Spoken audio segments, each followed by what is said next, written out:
Many people think that the Turn Autism Around approach is just for little kids ages 1 to 5. And while we do help kids ages 1 to 5, we also help older kids, older than 6, school age, elementary age kids, and even teens and adults who are still having difficulty with talking. They are either not speaking or they're not conversational. We also help kids who have trouble with problem behaviors, who have sleeping issues, picky eating or feeding issues, potty training problems, problems going to the doctor's, dentist, haircuts without problem behaviors. We help kids of any age who are still having those problems in the autism world, or even younger kids with early signs of autism. It really doesn't matter what age you are. If you are having problems in any of those areas, we can help you. We're covering that today.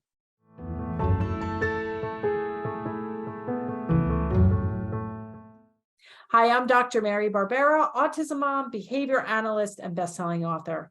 Each week, I provide you with some of my ideas about turning autism or signs of autism around. So if you haven't subscribed to my YouTube channel, you can do that now. Today, we're sharing a short excerpt from Hot Seat number 8 with Lauren Emmett, talking about her son, Wilson, who is 9 years old. He has moderate autism, and we are taking Lauren's assessment on her son and turning it into a plan. So let's watch that. Biggest things we want to do is we don't want to take a kid from a 10 on his reinforcer scale to a 2. So I equate it to like me being on the beach with a good book and a nice drink, and it's a sunny day. And then abruptly, somebody comes up and says, it's time to load heavy boxes in my car. Yeah. And then I'm like, what? So, and then I have full language, I have full comprehension, I have full everything. And I'm like, what are you talking about? Like, no, I'm going to refuse.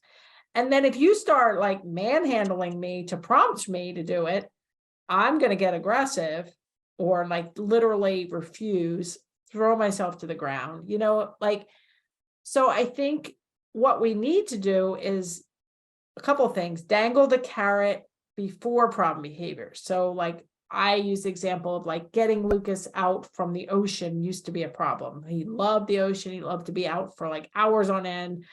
So stressful because somebody had to be out with him. He didn't understand the current or, So I'm not going to say come out of the ocean abruptly. I'm going to say the next thing on the schedule, which has got to be a 9 or a 10.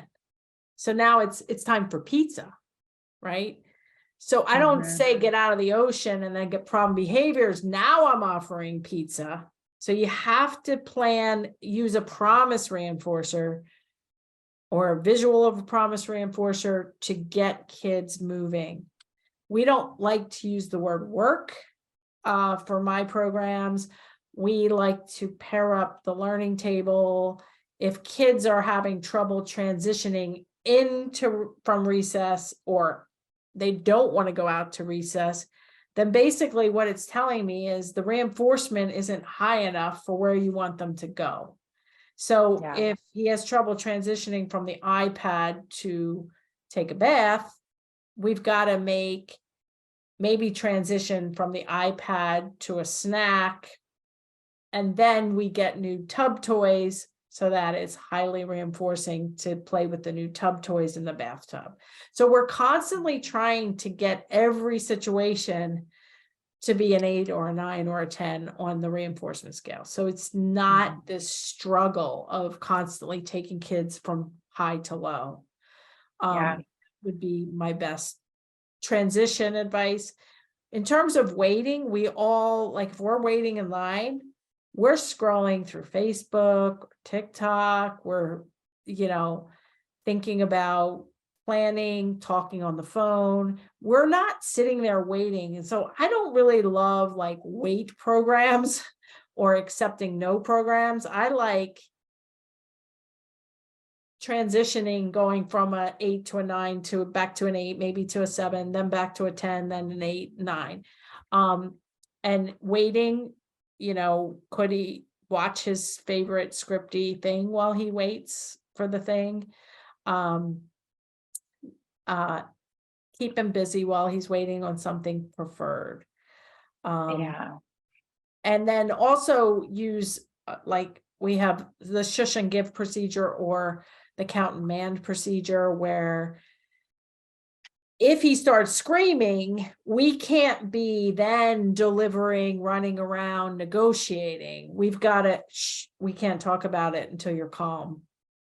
Okay, now sit up. We need to get you up off the ground. Now we need to quiet. Let's count to 10.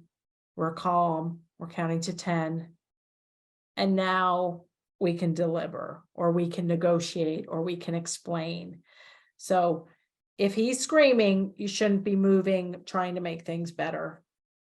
That's just my off the cuff, never meeting him, knowing nothing about his plan, but just to think about, and to have, the professionals that are working with him also listen, because my courses are not just for the parents, because there's a lot to decipher.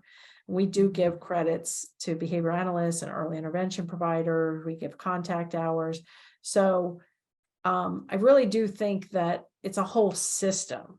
So yeah, you can improve your feeding, or do the intraverbal subtest, or you try the transition programs.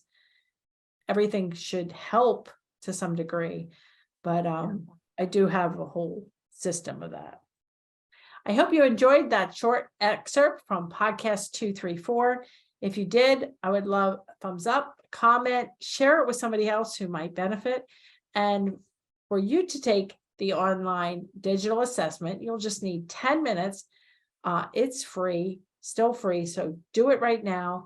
Go to marybarbera.com/assessment, or click the link below and it'll take you there. Find out what your child or client's strengths and needs are, and what plan you should be following. And I'll see you right here next time.